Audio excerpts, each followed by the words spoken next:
And नमस्ते। आपका स्वागत है स्टडी IQ PCS सारथी चैनल में। जैसा कि हम हमेशा करते हैं, हम पहले पुरानी क्लास में जो पूछे गए कुछ क्वेश्चंस होते हैं जो मुझे लगता है थोड़े टेक्निकल है नेचर में, जो मैं आपको एज अ होमवर्क भी देती हूँ। तो मैं उम्मीद कर रही हूँ कि आपने वो किए होंगे, पर अगर आपने नहीं भी किए हैं तो कोई मतलब इशू नहीं है। बट ये है कि वो होमवर्क पाइल ऑन होता चला जाएगा, ठीक है। तो मैं उम्मीद कर रही हूँ कि आप प्लीज़ ये होमवर्क जो भी मैं देती हूँ, क्लास के बीच में क्वेश्चंस पूछ रही हूँ, वो प्लीज उसी क्लास में मतलब एक बार ट्राई कीजिए करने का, ठीक है। देखो, सबसे पहली बात, मैंने आपको लास्ट टाइम ना दो तीन चीजें बोली थी। जैसे एक तो था आपका रियाल्म, ठीक है। दूसरा था आपका बायोम, और तीसरा था आपका बायो जियोग्राफिकल जोन, ठीक है। मैंने आपको ये तीन चीजें बोली थी, और मैंने आपको इसमें से कुछ क्वेश्चंस बोले थे। पहला तो मैंने आपको बोला था कि ये रियाल्म होता क्या है। फिर उसके बाद पूरे वर्ल्ड को कितने रियाल में बांटा गया है, उनके नाम बताइए, ठीक है। और तीसरी चीज मैंने आपको पूछी थी कि इंडिया में कौन से रियाल आते हैं, ठीक है। ये जो इन्फॉर्मेशन है, ये आपकी geography related, environment and ecology, दोनों को ऐसा बोलते हैं ना, इंटरसेक्शन में आती है। और ये कहीं भी नहीं है, ये बस आपकी इंडिया ईयर बुक, जो एक किताब आती है ना हर साल, उसमें गिवन होती है, ठीक है। और इसमें से ऑलरेडी एक बार क्वेश्चन पूछा जा चुका है। तो अब आपको मैं बोलूँ कि आप पूरी बैठ के किताब पढ़ो सिर्फ थोड़े बहुत टॉपिक्स के लिए, तो वैसा नहीं है। मैं वहां से भी जो इंपॉर्टेंट टॉपिक्स बनते हैं आपके स्टेट PSC एग्जामिनेशन के लिए, ठीक है, PCS एग्जामिनेशन के लिए, वो मैं यहाँ पे कवर करवा दूंगी, ठीक है। तो आपको ऐसा नहीं लगेगा कि आपको मल्टीपल सोर्सेस से पढ़ने की जरूरत है, ठीक है। तो मैं उम्मीद कर रही हूँ कि आपने एटलीस्ट ट्राई तो किया होगा रियाल्म के बारे में मतलब ढूंढने का ना। तो यहाँ पे मैं आपको समझा देती हूँ एक बार कि रियाल्म होता क्या है। देखो, रियाल्म क्या होता है, बेसिकली एक बहुत बड़ा एरिया मान लो, या तो कॉन्टिनेंट हो सकता है पूरा, या उसका एक हिस्सा यानी सब कॉन्टिनेंट, ठीक है। जिसमें क्या प्रॉपर्टी होती है कि इस पूरे हिस्से में जितना भी बड़ा आप ज्योग्राफिकल एरिया ले रहे हो, उस पूरे हिस्से में आप देखोगे आपकी ज्योग्राफी और आपकी विविधता यानी डाइवर्सिटी दोनों ही सिमिलर है, ठीक है। मतलब अगर मैं बोल रही हूँ कि सपोज करो मैंने नॉर्थ अमेरिका, एक पूरा जो ऊपर वाला कॉन्टिनेंट होता है, मैंने वो ले लिया, ठीक है। तो ये नॉर्थ अमेरिका अगर मैंने पूरा कॉन्टिनेंट लिया है, तो मैं बोल रही हूँ कि अगर ये एक रियाल्म है, ठीक है, तो मैं ये कह रही हूँ कि इस पूरे कॉन्टिनेंट में लगभग लगभग जो ज्योग्राफी होगी, जो यहाँ पे विविधता होगी, वो ऑलमोस्ट ऑलमोस्ट सेम सी होगी, ठीक है। तो अगर मैं ऐसे पूरे वर्ल्ड को, पूरे अर्थ को, पूरी पृथ्वी को वर्गीकरण में उसका वर्गीकरण करूं, तो आपको पता लगेगा कि 8 रियाल्म है। कितने रियाल्म है? 8 रियाल्म है, ठीक है। तो एक बार हम उसका डायग्राम बना लेते हैं। कितने रियाल्म है? 8 रियाल्म है, ठीक है। तो यहाँ पे हम फिर से एक वर्ल्ड मैप बनाने की कोशिश करेंगे, ठीक है। आई नो इतनी अच्छी ड्राइंग नहीं है, बट कोशिश तो की जा सकती है, ठीक है। यहाँ पे अफ्रीका ऐसे आएगा, यहाँ पे ये यूरोप हो गया, फिर यहाँ से ये ऐसे, ये इंडिया, ये फिर यहाँ से जो भी यहाँ से जा रहा है, और फिर यहाँ पे ऑस्ट्रेलिया, ऐसे रफ रफ बनाया है, ठीक है। तो यहाँ पे आप देखोगे, मैं बोल रही हूँ रियाल्म कितने हैं हमारे पास? 8 रियाल्म है, ठीक है। जैसे ये वाला जो रियाल्म होता है, इसको हम लोग बोलते हैं नियो आर्कटिक। क्या बोलते हैं? नियो आर्कटिक, क्योंकि आर्कटिक से लगता हुआ ये वाला 66.5 डिग्री की लाइन होती है ना, तो इसके ऊपर वाला हिस्सा नियो ये अपन बोलते हैं पोलर जोन में आता है, ठीक है। तो ये वाला हो जाएगा आपका नियो आर्कटिक। फिर आप देखोगे कुछ हिस्सा जो जाएगा वो हो जाएगा नियो ट्रॉपिक, ठीक है। फिर एक आप देखोगे जो ओशंस वाला हिस्सा होता है, उसको हम लोग बोलते हैं ओशियानिक, ठीक है।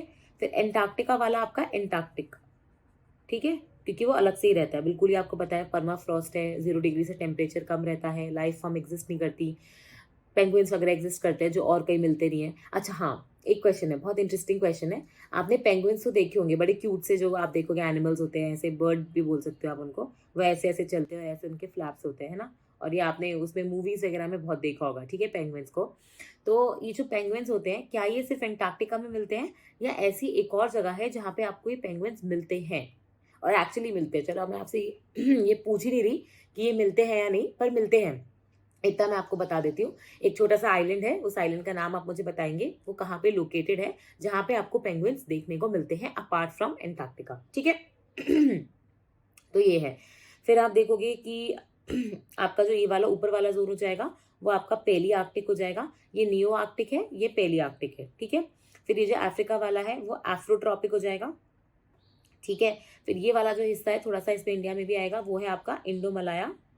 और ये वाला जो हो जाएगा वो हो जाएगा ऑस्ट्रेलेशिया।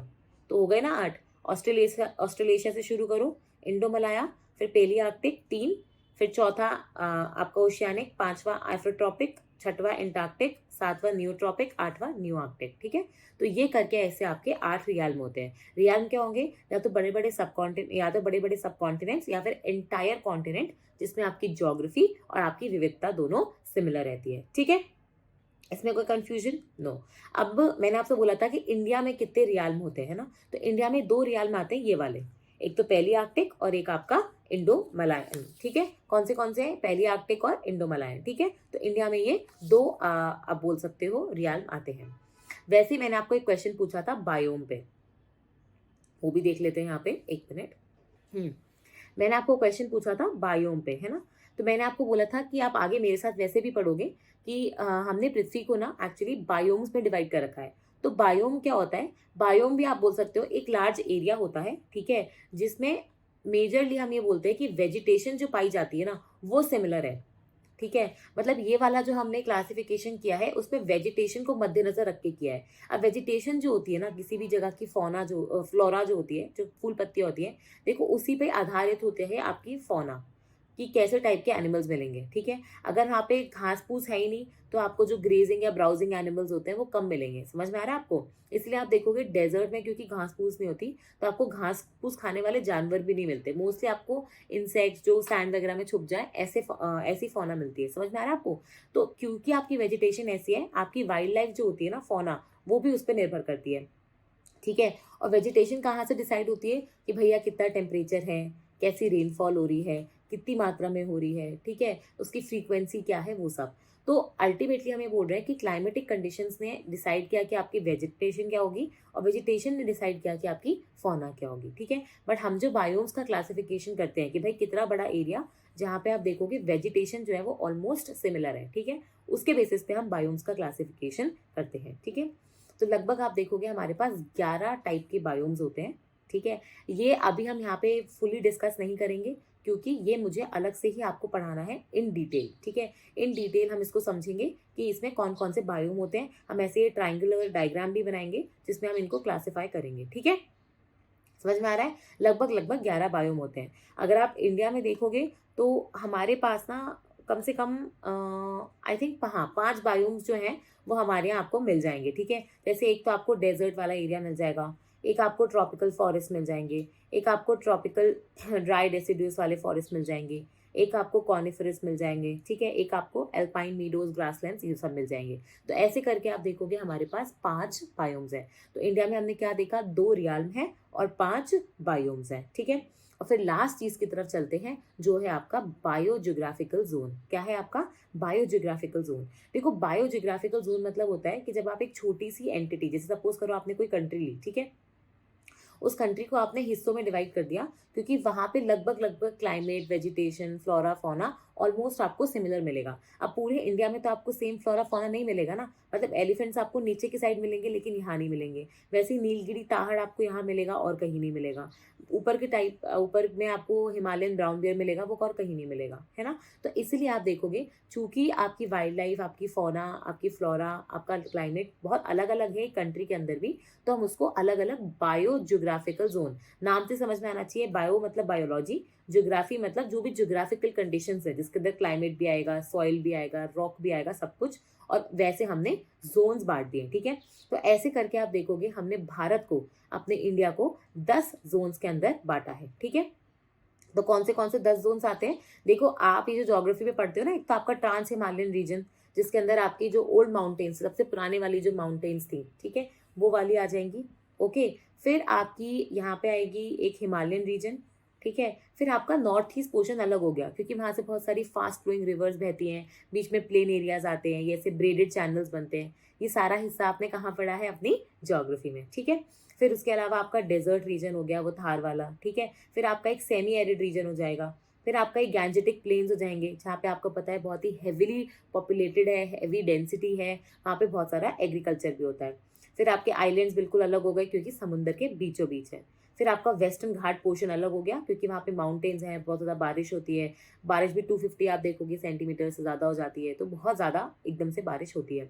फिर ये बीच वाला डेक्कन प्लेटो जहाँ पे आपको ब्लैक सॉइल और ये सब देखने को मिलता है। और फिर आपके कोस्टल रीजन जिसको हम कोस्ट बोलते हैं, क्योंकि कोस्ट में क्या होता है, आपको ये इकोटोन हो गया ना, लैंड से वाटर के बीच में, याद है इकोटोन क्या होता है? चलो ये आपका टेस्ट है। आप मुझे बताने वाले हो कि इकोटोन क्या होता है, क्योंकि हमने पहले भी ये क्लास में पढ़ा हुआ है, ठीक है। और फिर वहाँ पे हमने एक एज इफेक्ट के बारे में पढ़ा था, तो ये भी आप मुझे बताने वाले हो, ठीक है। तो आप देखोगे कोस्टल रीजन क्या हो गए, आपके इकोटोन एरियाज हो गए, ट्रांजिशन हो गया लैंड से पानी के बीच में। तो यहाँ पे भी आपको अलग तरह की डाइवर्सिटी मिलती है। तो ऐसे आप देखो, आपके 10 हो गए ना। ट्रांस हिमालय हो गया, हिमालय हो गया, फिर आपका नॉर्थ ईस्ट हो गया, फिर आपके गैंजेटिक प्लेन्स हो गए, फिर आपका सेमी एरिड और डेजर्ट, ठीक है। 6, 7वां आइलैंड्स, 8वां वेस्टर्न घाट्स, 9वां कोस्ट और 10वां आपका डेक्कन प्लेटो, ठीक है। तो ऐसे करके आप देखोगे हमने भारत को 10 बायोजियोग्राफिकल जोन्स में बांट रखा है, ठीक है। समझ में आ गया? तो ओके, तो ये आप देखोगे पिछली क्लास का होमवर्क था जो मुझे कहीं ना कहीं डिस्कस करना था आप लोगों के साथ। अब एक छोटे 2-3 क्वेश्चंस हैं जो आप मुझे जिसका आंसर बताएंगे, उसके बाद हम आज की क्लास शुरू करेंगे, ठीक है। मैंने आपको कहा था ना, जब भी कोई टेक्निकल क्वेश्चन होगा, ठीक है, उसका मैं आपको नेक्स्ट क्लास में जरूर आंसर दूंगी, लेकिन मैं चाहती हूँ कि एक बार आप उस पर थोड़ा सा सर्च करें, क्योंकि जब हम किसी चीज पे एफर्ट डालते हैं ना, तो हमारे दिमाग में वो लंबे समय तक रह जाती है, ठीक है। और ये भरोसे मत रहना कि हर बार मैम हमें टेक्निकल क्वेश्चन का आंसर दे देगी तो हम ढूंढेंगे नहीं, तो मैं बीच में स्किप कर जाऊंगी, ठीक है। फिर ऐसे आप कंफ्यूज हो जाओगे कि कौन से आंसर्स आपको पता है और कौन से नहीं है। तो ऐसे ऐसे गेम नहीं खेलने हैं ना, हमें अच्छे से इसको ईमानदारी से करना है, ठीक है।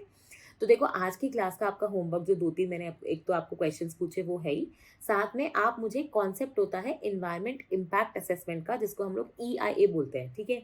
ये EIA ने ना वैसे भी अभी बहुत ज्यादा बवाल मचा रखा था और बहुत न्यूज में था। अभी नहीं एग्जैक्टली, पर आज से 4-5 महीने पहले की बात है, क्योंकि EIA के नए रूल्स आए थे, ठीक है। मतलब पुराने रूल्स में कुछ संशोधन किया गया था और वो इतना कंट्रोवर्शियल संशोधन बन गया था कि एनवायरमेंटलिस्ट जो होते हैं, अपने जो एनवायरमेंट और पर्यावरण के संरक्षण के लिए आप देखोगे आवाज उठाते हैं, कुछ काम करते हैं, तो वो चीख चीख के बोल रहे थे कि ये रूल्स को वापस लो, ठीक है।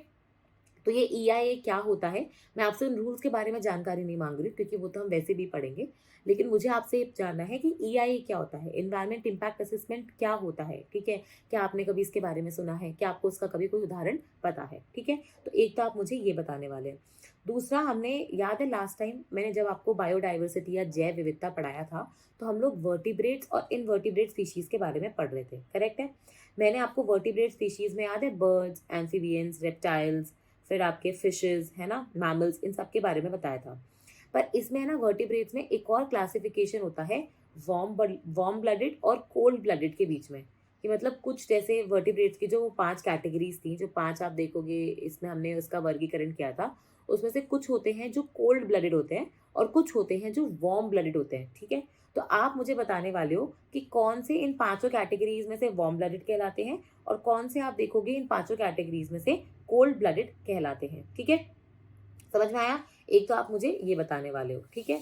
फिर एक है ना, आप मुझे ये बताने वाले हो कि जैसे फिश होती है ना, अपने रेप्टाइल्स होते हैं, तो जैसे फिश में तो आप कोई भी फिश ले लो, ठीक है। रेप्टाइल में आपका सांप ले लो, और एम्फीबियंस मतलब जो लैंड और पानी दोनों में रह सकते हैं, तो जैसे आपका फ्रॉग ले लो, ठीक है। तो इन तीनों में जो अपन ब्रीदिंग करते हैं, हम बोलते हैं ना हम सांस ले रहे हैं सांस छोड़ रहे हैं, तो इन तीनों में क्या मेथड्स है। जैसे हम बोलते हैं हमारे पास तो लंग्स है, ठीक है, ब्रीद इन ब्रीद आउट करने के लिए। वैसे फिशेज में आपने गिल्स सुना होगा। तो रेप्टाइल्स कैसे ब्रीद करते हैं, कभी सांप को देखा है ब्रीद इन करते हुए? आपको लगता है उसकी बॉडी में कहीं लंग्स होगा, ठीक है। तो ये आप मुझे बताओगे। और एम्फीबियंस कैसे ब्रीद करते हैं, ये भी आप मुझे बताओगे। देखो ये क्या है, ये छोटी छोटी चीजें हैं जो ऐसी टिडबिट्स होती है, ठीक है। ये आप कहीं स्पेशली अलग से पढ़ोगे नहीं जब तक कि आपको कोई पूछेगा नहीं, या फिर आपके एग्जाम में पूछा गया है। ये क्या है, कई बार ऐसे स्टेटमेंट के फॉर्म में पूछ लिए जाते हैं, और चूंकि हम लोग इन चीजों पे ध्यान देते ही नहीं है, हम इतना मतलब हैवी हैवी ज्ञान लेने में लगे होते हैं कि हम बेसिक चीजें भूल जाते हैं, ठीक है। तो इसलिए थोड़ा सा बायोलॉजी और एनवायरमेंट का इंटरसेक्शन वाला पोर्शन है, वो भी हम यहीं पे ऐसे क्वेश्चंस के फॉर्म में पढ़ते चलेंगे, ठीक है। ओके, तो ये एक होमवर्क हो गया। और तीसरी चीज है, एक बिहेवियर होता है या एक शब्द होता है अल्ट्रुइज्म करके, ठीक है। जिसको अल्ट्रुइज्म बोलते हो, अल्ट्रुइज्म बोल दो, जो भी बोलना है बोल दो, ठीक है। अल्ट्रुइस्टिक बिहेवियर बोलते हैं वैसे हम उसको। तो ये अल्ट्रुइज्म होता क्या है, ठीक है। और ये जो बिहेवियर है ना, ये एनिमल्स भी शो करते हैं, ह्यूमंस भी शो करते हैं, हम भी शो करते हैं, ठीक है। तो ये अल्ट्रुइज्म क्या आप मुझे बता सकते हो, कोई एनिमल जो ये अल्ट्रुइज्म बिहेवियर शो करता है? तो पहले आप तो ये देखोगे कि अल्ट्रुइज्म क्या होता है। दूसरी बात, मैंने आपको बता ही दिया कि हम एनिमल्स बहुत सारे आप देखोगे स्पीशीज शो करते हैं इस बिहेवियर को, और कौन से एनिमल्स हैं जो इस बिहेवियर को शो करते हैं, ठीक है। तो ये आप मुझे बताओगे, ओके। तो ये आज के 2-3 होमवर्क है जो बहुत छोटे छोटे से ही हैं, ज्यादा टाइम नहीं लगेगा, लेकिन प्लीज आप इनको जरूर करना, ठीक है। तो इसी के साथ अब हम क्या करेंगे, अब हम आज की क्लास शुरू करेंगे। तो आज की क्लास में सबसे पहला कॉन्सेप्ट जो मुझे आपको बताना है वो है बेसिकली आपका एंडेमिज्म पे, ठीक है, जिसको हम लोग बोलते हैं स्थानिक प्रजातियां यानी स्थानिक स्पीशीज या एंडेमिक स्पीशीज, ठीक है। तो ये होती क्या है, पहली बात तो ये बताओ, ये एंडेमिज्म शब्द का मतलब क्या होता है, स्थानिक मतलब क्या होता है। देखो, आप कई बार बोलते हो कि कोई जो पर्टिकुलर प्रजातियां होती है वो इसी जगह मिलेंगी, वो और कहीं नहीं मिलेंगी। तो ऐसा जब कोई बिहेवियर शो करते हैं, ठीक है, उसको हम लोग क्या बोलते हैं, एंडेमिज्म यानी स्थानिक, ठीक है। और जो प्रजातियां ये बिहेवियर शो करती हैं उसको हम लोग क्या बोलते हैं, एंडेमिक स्पीशीज यानी स्थानिक स्पीशीज, ठीक है, स्थानिक प्रजातियां।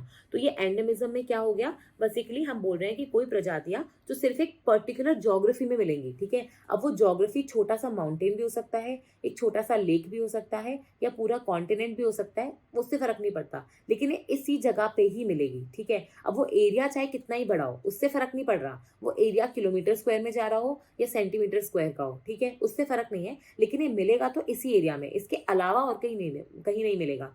जैसे फॉर एग्जाम्पल मैं आपको बताती हूँ, आपको पता है अभी इंडिया ने चीता री इंट्रोडक्शन प्रोजेक्ट के तहत हमने 5 चीता नामीबिया से इंडिया लाए, ठीक है। चलो ये भी क्वेश्चन है, हमने कौन से नेशनल पार्क में इनको इंट्रोड्यूस किया है, और अगर आप उस स्टेट से हैं तो आपको तो प्राउड होना ही चाहिए और आपको तो ये पता होना ही चाहिए। तो जिस भी, अगर आप उस स्टेट से हैं तो आप जरूर अपना कमेंट में नाम लिख के बताएंगे कि मैम हम उसी स्टेट से हैं जहाँ पे चीता री इंट्रोड्यूस किया गया है, ठीक है। क्योंकि सच में बहुत प्राउड की बात है कि जो चीता की स्पीशीज हमारे यहाँ 1952 में एक्सटिंक्ट घोषित कर दी गई थी, विलुप्त घोषित कर दी गई थी, वापस से उनको कोशिश की जा रही है हमारे कंट्री में लाने की, ठीक है, मतलब उनको थ्राइव करवाने की। तो ये जो चीता है अगर हमारे यहाँ पे इंट्रोड्यूस नहीं हुआ होता, ठीक है, तो उसके पहले तक आप देखोगे चीता सिर्फ और सिर्फ आपको अफ्रीका के जंगलों में, अफ्रीका के ग्रासलैंड्स में आपको देखने को मिलते थे, ठीक है। तो इसका मतलब है कि चीता वहां से ही एंडेमिक है, चीता वहां और कहीं नहीं मिलेंगे। वैसे अगर आप लायंस देखोगे तो लायंस की ना 2 प्रजातियां होती हैं, एक होते हैं जो आपको अफ्रीका में मिलते हैं जिनको हम अफ्रीकन लायंस बोलते हैं, ठीक है। अच्छा, लायन का साइंटिफिक नेम क्या होता है, हमने पढ़े थे ना, मैंने आपको बोला था कि ये तो आपको पढ़ना ही है, ठीक है। तो लायन का साइंटिफिक नेम भी आप मुझे कमेंट्स में बताने वाले हो। तो एक तो होते हैं आपके अफ्रीकन लायन और एक होते हैं आपके एशियाटिक लायंस, ठीक है। तो अफ्रीकन लायन सिर्फ अफ्रीका में मिलते हैं और कहीं नहीं मिलते। एशियाटिक लायंस अगर आप देखोगे तो आपको एक दो है जो ईरान में मिलेंगे, बाकी मोस्टली अब आपको सिर्फ इंडिया में गुजरात में जो गिर है, गिर नेशनल पार्क के आजू बाजू ही मिलेंगे, ठीक है। तो हम ये बोल सकते हैं कि यहाँ पे एंडेमिक है, ठीक है। तो एंडेमिक यानी स्थानिक का मतलब क्या हो गया कि जो आप देखोगे कि स्पीशीज, अब वो प्रजाति प्लांट की भी हो सकती है, एनिमल्स की भी हो सकती है, समझ में आ रहा है। ऐसा नहीं है कि आपको सिर्फ एनिमल्स की बात करनी है। देखो, एनिमल्स की हम बात इसलिए करते हैं क्योंकि हमारे लिए वो इजी होता है पहचानना। वो क्या होता है कि हमको जल्दी आइडेंटिफाई हो जाते हैं और कहीं ना कहीं हम उनसे ना ज़्यादा रिलेट कर पाते हैं। प्लांट्स में क्या होता है, क्योंकि हम उनको आइडेंटिफाई नहीं कर पाते, हमें है ना उनको डिफ्रेंशिएट करने में प्रॉब्लम आती है, तो इसलिए हम इतनी आसानी से वो नहीं कर पाते, ठीक है। तो प्लांट्स भी आप देखोगे एंडेमिक होते हैं। जैसे आपको पता होगा कि हाँ, अगर आपने वो रामायण पढ़ी है, ठीक है, या नहीं भी पढ़ी है तो सुना ही होगा आपने, क्योंकि इतना डिस्कशन होता है वैसे भी उस एपिक के ऊपर। तो आप देखोगे रामायण में जो होता है ना कि जब लक्ष्मण जो भगवान लक्ष्मण होते हैं बेसिकली उनका उनके ऊपर वो एरो चला दिया जाता है, तो उनको वो जड़ी बूटी चाहिए होती है। उसके लिए हनुमान जी आप देखोगे हिमालय का पर्वत उठा के लाते हैं, है ना। तो वो जो जड़ी बूटी है, जो संजीवनी है, वो आपको पता है कि सिर्फ हिमालय के पर्वतों पे मिलती थी। तो प्लांट्स भी जो होते हैं ना वो भी एंडेमिक बिहेवियर शो करते हैं। कई बार आपको कुछ प्लांट्स होंगे जो वहीं मिलते हैं और कहीं नहीं मिलते हैं, ठीक है। तो ऐसी स्पीशीज, ऐसी प्रजातियां जो एक पर्टिकुलर स्थान में ही मिलेंगी उनको हम लोग क्या बोलेंगे, स्थानिक प्रजातियां। जैसे इसमें गिर फॉरेस्ट और लायन का एग्जाम्पल दे रखा है। वैसे अगर आप स्पेसिफिकली देखोगे तो हमारे यहाँ पे ना कुछ एरियाज होते हैं जो आप देखोगे कि बहुत ही ज्यादा हाई एंडेमिज्म शो करते हैं, मतलब बहुत ही ज्यादा ऐसी प्रजातियों को होस्ट करते हैं जो सिर्फ वही मिलती हैं। तो इसमें जैसे आपका एक नॉर्थ ईस्टर्न रीजन हो जाएगा, जैसे आपने ना एक नाम दम्फा फ्लाइंग स्क्विरल का नाम सुनोगे आप आगे जाके, ठीक है, क्योंकि ये ना ये क्रिटिकली एंडेंजर्ड वाली कैटेगरी में आती है। तो ये नाम दम्फा फ्लाइंग स्क्विरल मतलब उड़ने वाली जो गिलहरी होती है, ये नाम दम्फा इसके आगे क्यों लगाया गया है, क्योंकि ये अरुणाचल प्रदेश में एक नाम दम्फा नेशनल पार्क है, ठीक है, वहीं के आसपास आपको मिलती है। तो मतलब ये वहीं से आप देखोगे स्थानिक है, वहीं पे आप ये एंडेमिक है।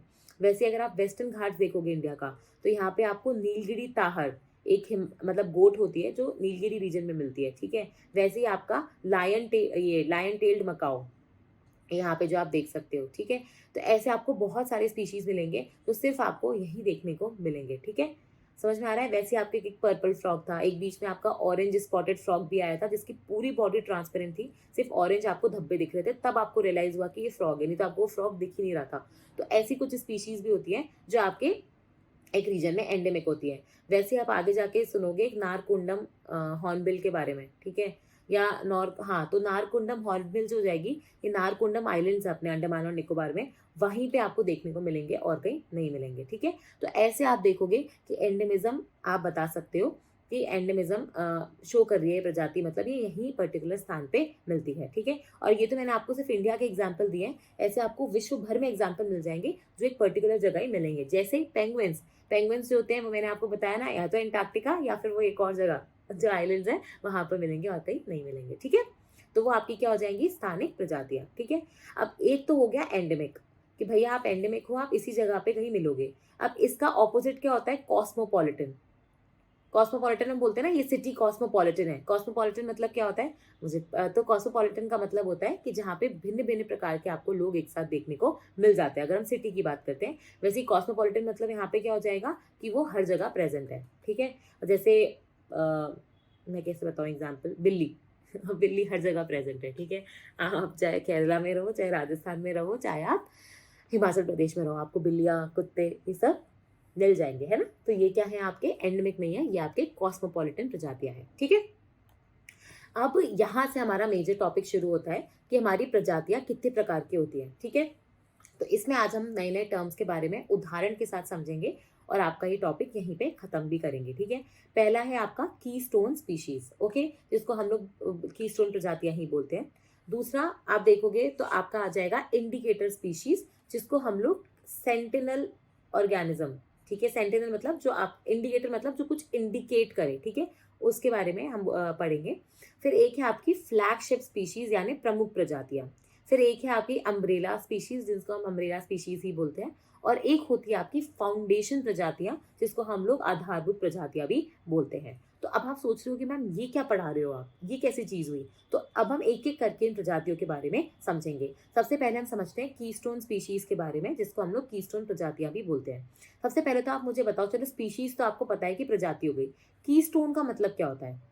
देखो, आप जब कोई बिल्डिंग बनाते हो, या बिल्डिंग से बेटर पता है ये आर्च है, इस तरीका, इस समझने का आपको पता है जब भी ऐसी कोई आर्च बनती है, जैसे आप अपने आर्ट एंड कल्चर का जो पोर्शन होता है उसके अंदर आप, है ना, जब आप भिन्न प्रकार का आर्किटेक्चर पढ़ते हो, तो ये आप ये आर्चेस के बारे में पढ़ते हो ना। तो ये जो जब भी आप एक आर्च बनाते हो, तो आपको पता है कि आर्च को सपोर्ट तो हम यहाँ से दे रहे हैं कि भैया वो किसी चीज के ऊपर टिकी हुई है, ठीक है।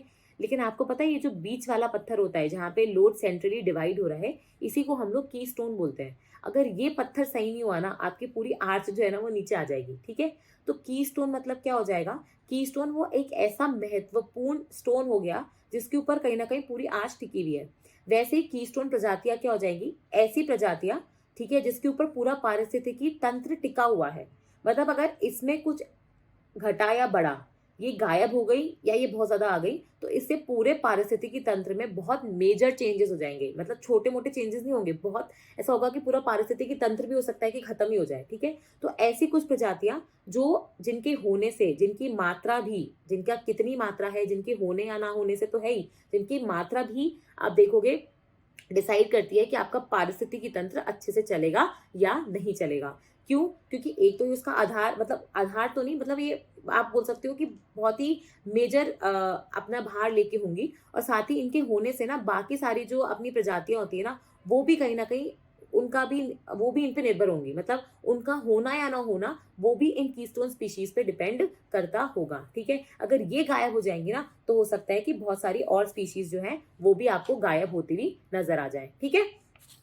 तो ये होती है आपकी कीस्टोन स्पीशीज। अब आपको कीस्टोन प्रजातियों का अगर एग्जाम्पल याद रखना हो ना, तो एक जनरल एग्जाम्पल मैं बता देती हूँ। जितने भी अपने टॉप लेवल प्रेडेटर्स होते हैं, याद है हमने ये बनाया था, एक पिरामिड बनाया था, उसमें हम ट्रॉफिक लेवल 1 2 3 4 ऐसे पढ़ते थे। तो जितने भी ये जो ऊपर के प्रेडेटर होते थे, जैसे याद है लायन गोट को खा गया, चीता सांबर को खा गया, तो जितने भी ये ऊपर के प्रेडेटर, प्रे नहीं प्रेडेटर, जो दूसरों को खाते थे, जैसे लायन, चीता, टाइगर, लेपर्ड, तो ये टॉप लेवल जो प्रेडेटर्स होते हैं ना, ये सारे कीस्टोन स्पीशीज होते हैं, ठीक है।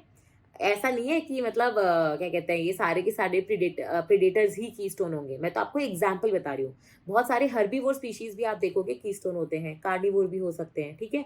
बेसिकली होता क्या है कि ये आपको देखो, हम जब पिरामिड बनाते थे तो हम बोलते थे कि जो नीचे वाला ट्रॉफिक लेवल है उसका नंबर ज्यादा है, ठीक है, इसलिए ये बेस बड़ा होता था। जैसे जैसे ऊपर जाओगे ये बेस छोटा होता जा रहा है क्योंकि उनकी जो मात्रा है वो कम होती जा रही है। इसका मतलब मैं ये बोल रही हूँ कि कीस्टोन स्पीशीज की मात्रा तो कम है, क्वांटिटी तो कम है, नंबर तो कम है, लेकिन इनका जो इम्पैक्ट है ना पूरे इकोसिस्टम पे, पारिस्थितिकी तंत्र पे, वो बहुत ज्यादा है, ठीक है।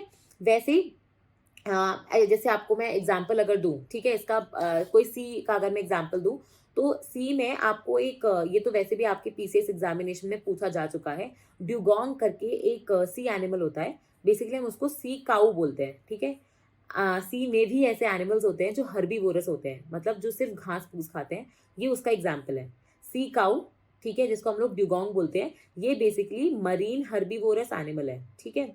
तो मैम बेसिकली आप इसमें देखोगे कि ये क्या करता है, जैसे अपना समुंदर होता है ना, उसके जो नीचे घास उगी हुई होती है, ये बेसिकली घास पे फीड करता है, ठीक है। इंडिया में अगर मैं बात करूं तो ये आपको ये जो गल्फ ऑफ मन्नार नहीं है, यहाँ के आसपास मिल जाएगा। अपने अंडमान निकोबार आइलैंड्स है ना, इसके आसपास आप देखोगे आपको सीकाओ या डिगोंग देखने को मिल जाएगा। बहुत ही क्यूट एनिमल होता है ये, मतलब ऐसे बड़ा सा होता है व्हाइट कलर का, और इसकी जो ये माउथ होता है ना वो भी ऐसा होता है, और सॉरी काफी बड़ा सा माउथ होता है ये, और उसके आधार पे आप देखोगे कि ये बेसिकली बहुत जल्दी जल्दी घास खा जाता है, ठीक है। तो ये आपका काऊ हो गया, ठीक है, ये एक एग्जांपल है आपके कीस्टोन स्पीशीज का। वैसे आपके जो टर्टल्स होते हैं, आपको पता है आजकल हमारा सेफ टॉर्टोइज मुहिम चला हुआ है, तो ये जो टर्टल्स या टॉर्टोइज वगैरह होते हैं ना, ये भी आप देखोगे ये मरीन एरियाज के लिए बहुत इंपॉर्टेंट होते हैं और उनके कीस्टोन स्पीशीज होते हैं। क्यों? क्योंकि टर्टल्स जो होते हैं ना वो उनका उनका रहना, पहली बात तो है ना, ये एक इंडिकेटर स्पीशीज भी होते हैं। ऐसा नहीं है कि कोई स्पीशीज कीस्टोन है तो वो बाकी कुछ नहीं हो सकती, नहीं, क्योंकि काम तो वो बहुत सारे कर रहे हैं ना। तो टर्टल्स कीस्टोन स्पीशीज तो हैं, क्योंकि उनके होने ना होने से आप देखोगे पूरे मरीन इकोसिस्टम में फर्क पड़ेगा, लेकिन ये इंडिकेटर स्पीशीज भी होते हैं, इंडिकेट करते हैं, इनका होना इंडिकेट करता है कि पानी साफ है, ठीक है, वहां की जो पारिस्थितिकी तंत्र है वो अच्छे से चल रहा है, उसमें बैलेंस बना हुआ है, ठीक है। वैसे ही आप यहाँ पे अगर आपको एक और एग्जाम्पल लेना हो तो जैसे, हाँ, मैंने आपको पिछली क्लास में एक एग्जाम्पल दिया था कि हमने जैसे ना किसी एरिया से स्टारफिश निकाली थी, तो बहुत सारे दूसरे जो स्पीशीज थे वो भी गायब हो गए थे। तो जो स्टारफिश होती है ना, वो भी आप देखोगे आपके कीस्टोन स्पीशीज होती है। देखो, जब भी आप ऐसा सुनो कि एक स्पीशी को हटाने से बाकी स्पीशीज भी गायब हो गए, इसका मतलब है जो स्पीशीज आपने हटाई थी ना वो कीस्टोन स्पीशीज थी, ठीक है। क्योंकि वो स्टारफिश जो होती है ना वो अपने मरीन एरियाज में एक प्रेडेटर की तरह होती है, मतलब जैसा अपना टाइगर होता है ना ग्रासलैंड में, वैसी स्टारफिश होती है मरीन एरियाज में, ठीक है। तो स्टारफिश क्या होती है बेसिकली, ये क्या करती है, देखो एक्चुअली होता क्या है कि ऐसे समझो, हम इसका डायग्राम बनाते हैं तब आपको समझेगा। तो सपोज करो ये ऐसे लैंड हो गया, ये आपका पानी हो गया, ठीक है। तो इस पानी, यहाँ पे ऐसे पत्थर पत्थर हो गए, ठीक है। इन पत्थर पे ना एक सी म्यूसेल्स होती है, ठीक है, वो ग्रो करती है, ओके। ये ऐसे ग्रो करती चली जाती है, करती चली जाती है, बीच में किसी को आने की जगह नहीं देती। अब इस सी म्यूसेल्स ग्रो करती है ना, तो इतनी फास्ट ग्रो करती है कि ये कोई भी और स्पीशीज को यहाँ उगने नहीं देती, किसी और को अपना घर बनाने नहीं देती, ठीक है। अब स्टारफिश क्या है, जैसे टाइगर आप गोट को खाता है, स्टारफिश जो होती है ना इस म्यूसेल्स को खाती है, सी म्यूसेल्स को, ठीक है। तो इसको खाती है, यहाँ जगह खाली करती है ताकि बाकी स्पीशीज आके यहाँ पे अपना घर वर बना सके, यहाँ पे आसानी से रह सके। तो अगर आपने इकोसिस्टम से, अपने पारिस्थितिकी तंत्र से स्टारफिश को ही गायब कर दिया, तो ये सी म्यूसेल्स तो बढ़ती चली जाएगी, इसको कोई खाने वाला नहीं होगा, और आपके थोड़े टाइम बाद क्या होगा, मरीन एरियाज में और कोई बायोडाइवर्सिटी या विविधता दिखेगी नहीं, ठीक है। इसीलिए स्टारफिश जो है वो आप देखोगे एक तरीके की कीस्टोन स्पीशीज है, ठीक है। तो अगर कीस्टोन स्पीशीज गई तो आपका पारिस्थितिकी तंत्र भी पूरी तरीके से नष्ट हो सकता है, ठीक है, पॉसिबिलिटी है। मैं ये नहीं कह रही कि एकदम से हो जाएगा, बट हो सकता है, ठीक है, समझ में आया। तो ये वाली चीज हो जाएगी। अब इसमें और कोई एग्जाम्पल बनते हैं, हाँ, जैसे आपके कोरल्स हो गए। आपको पता ही है कि जैसे आपको मैंने लास्ट टाइम भी बताया था। अच्छा, ये क्वेश्चन और है, मुझे बताना कि इंडिया में आपको कोरल्स कहाँ मिलते हैं, ठीक है। ये आपके लिए क्वेश्चन है कि इंडिया में आपको कोरल्स कहाँ मिलते हैं। डोंट वरी, हम कोरल रीफ्स पे वैसे भी आगे पूरा एक ढंग से बोलते हैं ना विस्तार से डिस्कस करेंगे, क्योंकि इस पे आपके मेंस में भी क्वेश्चन पूछा गया है, ठीक है। तो इंडिया में कोरल्स आपको कहाँ मिलते हैं, मुझे इन जगहों के नाम जरूर बताइएगा, ठीक है। तो मैंने आपको एक एग्जाम्पल दिया था ग्रेट बैरियर रीफ का, जो आपके ऑस्ट्रेलिया में यहाँ पे मिलता है, ठीक है।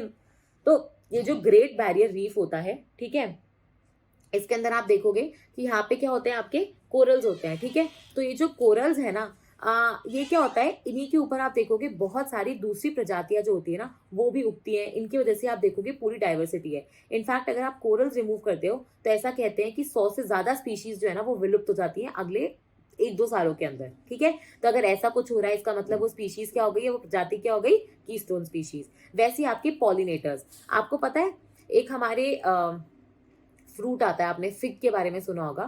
पता है फिग को हम बोलते, देखो प्लांट्स जो होते हैं ना जैसे एनिमल्स होते हैं, हम है ना क्या करते हैं, हम बात करते हैं अच्छा ये इसको छोड़ो, हम बेसिक से शुरू करते हैं।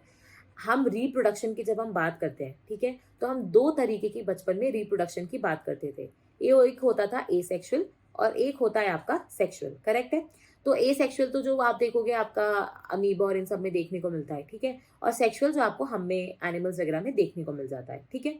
वैसे ही प्लांट्स जो होते हैं ना उसमें भी दो तरीके का रिप्रोडक्शन होता है। एक होता है एसेक्सुअल, ठीक है, जैसे आपने उसका रोज का होता है। रिप्रोडक्शन मतलब क्या होता है, आप बेसिकली एक और अपने जैसा बनाने की कोशिश कर रहे हो, ठीक है। तो प्लांट्स में क्या होता है, आप देखोगे रोज की आप डंडी काट दो, स्टेम, उस स्टेम को लगा दो तो भी आप देखोगे उससे नया रोज उग जाता है, ठीक है। तो कई कई प्लांट्स होते हैं जैसे उनके रूट्स काट के लगा दो तो उग जाएगा, आप उनके स्टेम काट के लगा दो तो उग जाएंगे, ठीक है। तो एक तो हो गया ये वाला रिप्रोडक्शन जिसको हम बोलते हैं एसेक्सुअल, और एक होता है प्लांट्स में सेक्सुअल जो उनके बीज से होता है, जो उनकी सीड से होता है, ठीक है। क्योंकि सीड में क्या होता है, सीड बनने के लिए आपका मेल और फीमेल पार्ट्स को साथ में आना जरूरी होता है, ठीक है। आपका पॉलन और जो पॉलन और आपका ये वो स्टिग्मा होता था ना उस पे आके पॉलन ग्रेन गिरता है, तो उसके बाद आप देखोगे कुछ प्रक्रियाएं होती है, कुछ प्रोसेस होती है, उसके बाद आपका सीड बनता है। और ये जो सीड होता है बेसिकली इसको जब आप जमीन में डालोगे तो ये प्रोपगेट करके एक नया प्लांट बना लेगा, ठीक है। तो सीड के थ्रू जो प्रोपगेशन हो रहा है, मोस्टली कह रही हूँ, ये जरूरी नहीं है क्योंकि इसमें भी कई बार सीड बन जाते हैं विदाउट पॉलिनेशन, तो उतने डिटेल में मत जाओ, वो पूरे बायोलॉजी का हिस्सा हो जाएगा। लेकिन मोस्टली जो सीड से रिप्रोडक्शन होता है प्लांट्स में वो किससे होता है, उनका सेक्सुअल फॉर्म ऑफ रिप्रोडक्शन होता है वो, ठीक है, कि सीड से बन रहा है। और ये सीड कैसे बनेगा, उसके लिए आपको एक प्रोसेस होती है पॉलिनेशन, वो होना बहुत जरूरी है। अगर ये नहीं होगा ना तो आप देखोगे सीड जनरली नहीं बनेगा, ठीक है। तो ये जो पॉलिनेशन होता है आप ये देखोगे, वैसे तो पॉलिनेशन कैसे होगा कि भैया, पॉलिनेशन का मतलब है कि कोई पॉलन ग्रेन ले जाके आपका ये जो प्लांट में स्टिग्मा होता है इसके ऊपर बैठा दे। तो ये तो हवा से भी पहुंच सकता है, कई बार पानी से भी पहुंच सकता है, कोई कीड़े मकोड़े आके इसको अपनी होता है ना पैर में चिपक गया, फिर यहाँ आके बैठे तो यहाँ पे गिरा दिया, या किसी जो चोंच होती है चिड़िया की उसमें अटक गया फिर उन्होंने यहाँ के गिरा दिया। तो बहुत तरीके होते हैं पॉलिनेशन करने के, ठीक है। कई बार क्या होता है, कुछ फ्लावर्स जो होते हैं, कुछ पर्टिकुलर प्लांट्स होते हैं, वो एक पर्टिकुलर टाइप के इंसेक्ट पे ही डिपेंड करते हैं। अगर आपने वो हटा दिया ना तो हो सकता है कि पॉलिनेशन ही ना हो पाए, ठीक है। तो इसका मैं आपको एग्जांपल बता रही थी, जैसे हो गए आपकी फिग स्पीशीज, ठीक है। तो फिग जो आपका फ्रूट होता है वो बेसिकली एक वास्प स्पीशीज होती है इंसेक्ट की, उस पर डिपेंड करता है, मतलब वही इसका पॉलिनेशन करते हैं। तो अगर आपने वास्प हटा दिए तो फिग का पॉलिनेशन हो ही नहीं पाएगा। तो वास्प जो होते हैं ना उस इकोसिस्टम के लिए, उस पारिस्थितिकी तंत्र के लिए कीस्टोन स्पीशीज है। और कहीं हो ना हो लेकिन इस जगह के लिए आप देखोगे वो कीस्टोन स्पीशीज है। अगर आपने वास्प हटा दिया तो फिग का पॉलिनेशन ही नहीं होगा। फिग का पॉलिनेशन नहीं होगा तो आप सोचोगे फिग की स्पीशीज नहीं आएंगी, फिग को खाने वाले इंसेक्ट्स नहीं आएंगे, तो पूरी की पूरी जो बायोडाइवर्सिटी है, पूरा का पूरा जो पारिस्थितिकी तंत्र है वो हिल जाएगा, ठीक है। तो ये कुछ बहुत ही स्पेसिफिक एग्जाम्पल है जो 1-2 स्टेट्स में ऐसे पूछ लिए गए थे, तो मैंने इसको जनरल बना के यहाँ पे इंक्लूड कर दिया, ठीक है। ओके, तो फिर हम, ये तो हो गया अपना पहला स्पीशीज है, पहले टाइप की प्रजाति जो होती है आपकी कीस्टोन प्रजातियां, ठीक है। अब दूसरी स्पीशीज होती है जिसको हम लोग क्या बोलते हैं, इंडिकेटर स्पीशीज या फिर आपके सेंटिनल ऑर्गेनिजम्स, ठीक है। क्या बोलते हैं, सेंटिनल, SENTINEL, ठीक है। इंडिकेटर स्पीशीज का मतलब क्या हो जाएगा, सूचक प्रजातियां।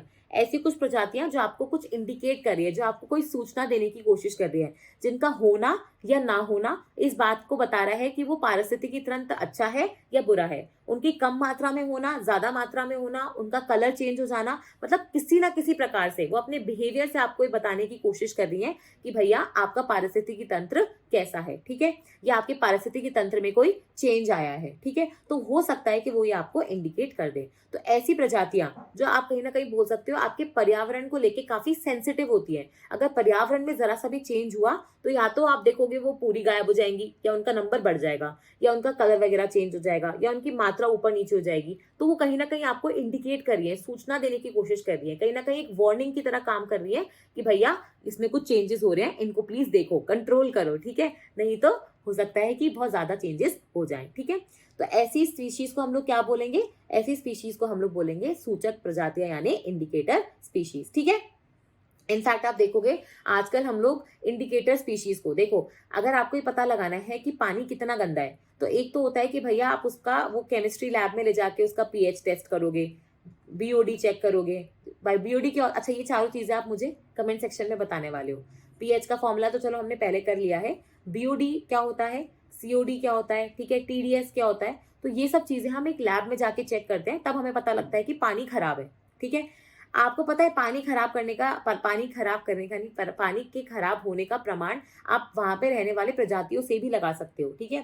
जैसे आप देखोगे कि आपके टर्टल्स होते हैं, वो आप देखोगे गंदे पानी में नहीं रहते, तो अगर आपका पानी बहुत गंदा हुआ तो आपको वहां पे टर्टल्स दिखेंगे ही नहीं, वो गायब होते हुए नजर आ जाएंगे। वैसे ही आप देखोगे एक आपके मोलस्क स्पीशीज होती हैं, ठीक है, ये जो मोलस्क स्पीशीज होती है ना, ये भी पानी के प्रदूषण को लेके काफी ज्यादा आप देखोगे मतलब सेंसिटिव होती है, वो आएंगी तो ये गायब हो जाएंगे, ठीक है।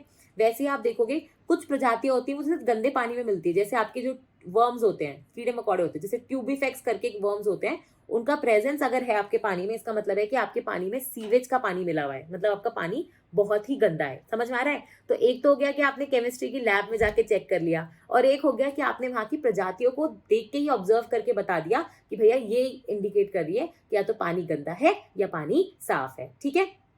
वैसे ही आपके और एग्जाम्पल्स हैं, जैसे आपका एल्गी स्पीशीज होती हैं, ठीक है, अगर वो बहुत ज्यादा है किसी एरिया में, तो वो दो चीजें इंडिकेट करती है, सिर्फ हैवी मेटल तो कई बार कर ही देती है, लेकिन कई बार वो पानी में ये बताती है कि उसमें पोषक बहुत ज्यादा है, न्यूट्रिएंट्स बहुत ज्यादा है, जैसे आपका नाइट्रोजन, फॉस्फोरस वगैरह, ठीक है।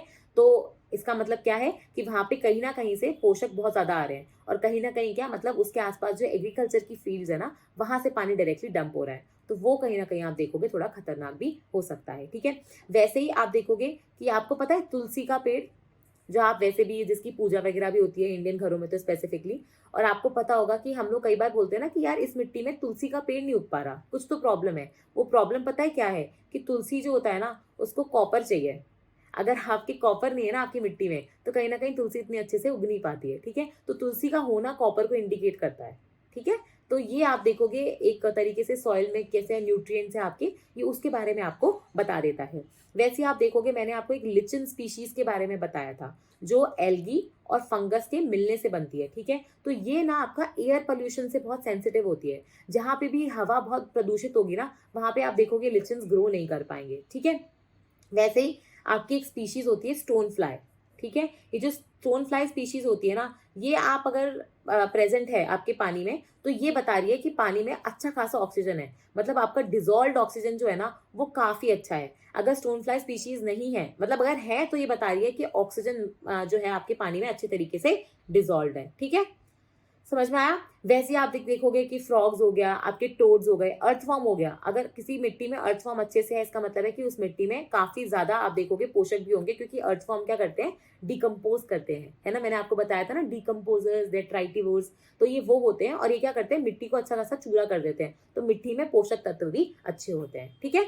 तो आई थिंक इससे ज्यादा एग्जाम्पल तो आपसे कोई पूछेगा नहीं, बट आपको पता होना चाहिए, ठीक है। वैसे ही थोड़े बहुत चाहो तो और एग्जाम्पल लिख सकते हो, जैसे आपका घड़ियाल हो गया, है ना, जो आपको चंबल नदी वगैरह में मिलते हैं, जिसके आगे आप देखोगे ऐसे मट के जैसा वो बना होता है, उसी से इसका नाम आया है, क्योंकि घड़े से घड़ियाल, ठीक है। तो घड़ियाल जो होता है ना वो आपको सिर्फ क्लीन नदियों में मिलेंगे, तो बीच में जब चंबल में आपको पता है बहुत ज्यादा प्रदूषण बढ़ गया था, तो घड़ियाल है ना एकदम से ऐसे साइड में आके बढ़ने लग गए थे, ठीक है। रीजन ही वही था कि चंबल बहुत ज्यादा प्रदूषित हो रही थी, तो उसको फिर साफ करने पे ध्यान वगैरह लगाया गया, तो आपको और भी कुछ काम किए गए, जिसकी वजह से क्या हो गया कि घड़ियाल वापस से बढ़ने लग गए, ठीक है, समझ में आया। वैसे है ना आपकी एक और स्पीशीज होती है, जैसे आपका जिसको हम बोलते हैं सी ऑटर्स, इनको जरा सर्च करना, बहुत ही क्यूट दिखते हैं ये, ठीक है। तो ये जो सी ऑटर्स स्पीशीज होती है ना, ये जैसे अच्छा अभी है ना हमारा एक वेटलैंड है, वो रमसर साइड भी है, ठीक है, जैसे आपका हरिके वेटलैंड्स हो जाएगा, तो वहां पे आपको बहुत सारे सी ऑटर्स देखने को मिलते हैं, ठीक है। तो ये जो सी ऑटर्स होते हैं ना, ये सिर्फ साफ पानी में देखने को मिलते हैं, अगर पानी खराब हुआ तो ये सी ऑटर्स आपके वहां से गायब हो जाएंगे, ठीक है। वैसे ही आपके कोरल्स जो होते हैं, कोरल्स भी क्या होता है, मैंने आपको बताया था ना, अगर आपका पानी साफ है, उसमें सनलाइट आ रही है, उसमें न्यूट्रिएंट्स आ रहे हैं, तो ही मिलेंगे, नहीं तो नहीं मिलेंगे। तो कोरल्स आपके क्या हो जाएंगे, ये भी एक तरीके के सूचक प्रजातियां हो जाएंगी। ठीक है, तो इनको हम क्या बोलेंगे, आपकी इंडिकेटर स्पीशीज। ठीक है, मैं आपको इतने एग्जाम्पल्स इसलिए बता रही हूँ क्योंकि एक तो आपके एनसीईआरटी के सारे एग्जाम्पल्स कवर हो जाएंगे, और इसके अलावा जो भी आपके स्टेट एग्जाम्स में इधर उधर पूछे गए ना, जो भी एग्जाम्पल्स, वो भी मैंने यहाँ पे थोड़ा सा इंक्लूड कर दिया है। ठीक है, फिर हम चलते हैं अपनी तीसरी प्रजाति की तरफ, जिसको हम लोग बोलते हैं फ्लैगशिप स्पीशीज। ठीक है, या फिर आप बोल सकते हो प्रमुख प्रजातियां। ठीक है, अभी प्रमुख प्रजातियां क्या होती हैं, बेसिकली आप इसको ऐसे याद करो जैसे मैंने याद किया था, वो स्पीशीज जो आप झंडे पे लगाते हो। ठीक है, वो स्पीशीज जो आप अगर कोई बहुत बड़ा कोई मुहिम चला रहे हो, कोई आप देखोगे एनवायरमेंट की प्रोटेस्ट चल रही है, तो लोग ऐसे झंडे लेके उन स्पीशीज की ना फोटोग्राफ लगाते हैं, क्योंकि कहीं ना कहीं क्या होता है, ये आपके जो अपना एनवायरमेंट का कोई कॉज हो गया, कोई पर्यावरण से रिलेटेड आपको लोगों तक एक सूचना पहुंचानी है, तो उसके लिए आप है ना इन स्पीशीज को यूज करते हो। ये थोड़ी सी बड़ी दिखने वाली करिज्मेटिक स्पीशीज होती हैं, जिनसे आप और हम है ना इनको देखने के लिए स्पेसिफिकली आप बोल सकते हो नेशनल पार्क में या वाइल्ड लाइफ सेंचुरी में एक अलग से ट्रिप भी लगाते हैं। ठीक है, क्योंकि हमें इनको देखना होता है ना। तो ये एनवायरमेंट का जो कॉज होता है ना, तो उसके लिए आप देखोगे, उसको बचाने के लिए, उसको प्रमोट करने के लिए हम ये फ्लैगशिप स्पीशीज का इस्तेमाल करते हैं। ठीक है, जनरली आप देखोगे, आप किसका फोटो लगाओगे, आप उन स्पीशीज का फोटो लगाओगे जो आप मतलब जो अच्छे से है, खा पी रही है, बढ़ रही है, उसका थोड़ी लगाओगे फोटो, मतलब उसको थोड़ी एनवायरमेंट के कोई कॉज के लिए प्रमोट करोगे। आप उन स्पीशीज को लोगे जिनका आप देखोगे नंबर में कमी आ रही है, जो विलुप्त की तरफ जा रही है, विलुप्त होने की तरफ जा रही है, जो वल्नरेबल है, एंडेंजर्ड कैटेगरी में आ रही है। ठीक है, जिनका आप देखोगे उनका हैबिटेट खत्म होता जा रहा है, उनके ऊपर संकट मंडरा रहा है, तो उन स्पीशीज को आप देखोगे क्या बोलेंगे हम लोग, फ्लैगशिप स्पीशीज यानी प्रमुख प्रजातियां। ठीक है, तो जितनी जितनी बड़ी बड़ी स्पीशीज आप सोच सकते हो। ठीक है, जैसे आपका टाइगर हो गया, आपके लेपर्ड्स हो गए, आपके स्नो लेपर्ड्स हो गए, एलिफेंट्स हो गया, चीता हो गया, ये द ग्रेट पैंडा हो गया। ठीक है, आपके कैंगरूज हो गए, तो ये सारे आपके क्या एग्जाम्पल हो जाएंगे, प्रमुख प्रजातियां यानी फ्लैगशिप स्पीशीज के। ठीक है, फिर हम चलते हैं अपनी दूसरे तरह की प्रजातियां, जिसको हम लोग बोलते हैं अम्ब्रेला प्रजातियां। अब जैसे अगर आप हिंदी में बोलोगे तो उसको छाता प्रजाति बोलोगे, लेकिन ये वैसा नहीं है, इसको अम्ब्रेला प्रजातियां ही बोलते हैं। ठीक है, तो अम्ब्रेला स्पीशीज क्या होती है, ये आप समझो अम्ब्रेला के डायग्राम से। ये ऐसे होता है आपका छाता, बचपन में बनाते थे, मतलब ऐसा तो नहीं, बट ठीक है बेटर ही बना देती हूँ। ये ऐसे करके हम ऐसे ऐसे कट बनाते थे। ठीक है, और फिर ऐसे ऐसे ऐसे ऐसे, करेक्ट, अब लग रहा है प्रजा है ना छाता। तो अब ये अम्ब्रेला स्पीशीज जो होती है, आप ये सोचो कि एक अम्ब्रेले में आप भी खड़े हो सकते हो और एक दो लोग और खड़े हो सकते हैं। तो अम्ब्रेला स्पीशीज क्या हो गई, या अम्ब्रेला प्रजातियां क्या हो गई, ऐसी प्रजातियां जिनको जिसमें हम लोग अगर एक को प्रोटेक्ट कर रहे हैं, एक को हम सपोर्ट कर रहे हैं, एक को कंजर्व करने की कोशिश कर रहे हैं, तो हम बाकी सारी प्रजातियों को भी सेव कर रहे हैं। मतलब हम सिर्फ एक प्रजाति पे फोकस तो हम एक पे कर रहे हैं, लेकिन उसको बचाने से, उसको सपोर्ट करने से, उसका ध्यान रखने से हम पूरे पारिस्थितिकी तंत्र का या और प्रजातियों का भी ध्यान रख पा रहे हैं। ठीक है, और प्रजातियों का भी कंजर्वेशन, प्रोटेक्शन सब कुछ कर पा रहे हैं, तो उसको हम लोग क्या बोलेंगे, आपकी अम्ब्रेला स्पीशीज। ठीक है, तो इसका मतलब क्या हो जाएगा कि एक को प्रोटेक्ट करने से बाकी लोगों को भी, बाकी प्रजातियों को भी बेनिफिट मिल रहा है। ठीक है, क्योंकि एक का हैबिटेट सेव होने से, एक का आप देखोगे घर बचने से, बाकियों का भी घर बच रहा है। ठीक है, तो इसको हम लोग क्या बोलेंगे, अम्ब्रेला स्पीशीज। तो जितनी आपके बड़े बड़े साइज के एनिमल्स होते हैं, क्योंकि उनको बड़ा एरिया चाहिए होगा रहने के लिए। देखो सीधी सीधी बात यह है कि छाता मतलब क्या हो जाएगा कि जितना बड़ा आपका साइज का एनिमल होगा, उतना बड़ा आपको साइज चाहिए होगा एरिया रहने के लिए। जैसे एलिफेंट का एरिया आपको पता है बहुत बड़ा होता है, बियर्स का एरिया बहुत बड़ा होता है, चीता का एरिया बहुत बड़ा होता है, हम बोलते हैं ना शेर का इलाका, तो शेर का इलाका काफी बड़ा होता है। तो अगर आप बड़े बड़े एनिमल्स को प्रोटेक्ट करोगे, तो उन प्रोटेक्ट करने के लिए आपको पूरे इलाके को बचाना पड़ेगा। अब उस इलाके में अकेला लायन थोड़ी रहता है, उस इलाके में गोट भी रहती है, उस इलाके में सांबर भी रहता है, उस इलाके में डियर्स भी रहते हैं, एंटिलियर्स भी रहते हैं, कुत्ते भी रहते हैं, है ना, बहुत सारी अलग स्पीशीज भी रहती है। तो अगर आपको इसको बचाना है, तो आपको इलाके को बचाना होगा, और इलाका बच जाएगा तो बाकी प्रजातियां अपने आप बच जाएंगी। ठीक है, तो जितने भी आपके बड़े साइज के एनिमल्स होते हैं ना, आप उनको प्रोटेक्ट करोगे तो आपके जो बाकी प्रजातियां हैं वो अपने आप बच जाएंगी। तो इसमें जैसे आपका टाइगर हो गया, एलिफेंट्स हो गए, राइनोसेरॉस हो गए, ठीक है, पोलर बियर हो गया, जायंट पांडास हो गए, है ना, आपके वेल्स हो गई पानी में। ठीक है, तो ये सारी क्या हो जाएंगी, आपकी अम्ब्रेला स्पीशीज। ठीक है, फिर हम चलते हैं अपने नेक्स्ट प्रजातियों की तरफ, जो है आपकी फाउंडेशन स्पीशीज, जिसको हम लोग बोलते हैं आधारभूत प्रजातियां। तो ये फाउंडेशन स्पीशीज क्या होती है, ठीक है, बताओ फाउंडेशन स्पीशीज क्या होती है? फाउंडेशन स्पीशीज मतलब जिस अपन बोलते हैं ना, जैसे हमारी बिल्डिंग होती है तो हम बोलते हैं उसकी नींव मजबूत होनी चाहिए, उसका आधार मजबूत होना चाहिए, ठीक है। तो ये वो आधार है जिसपे आपका पूरा इकोसिस्टम टिका हुआ है, ठीक है।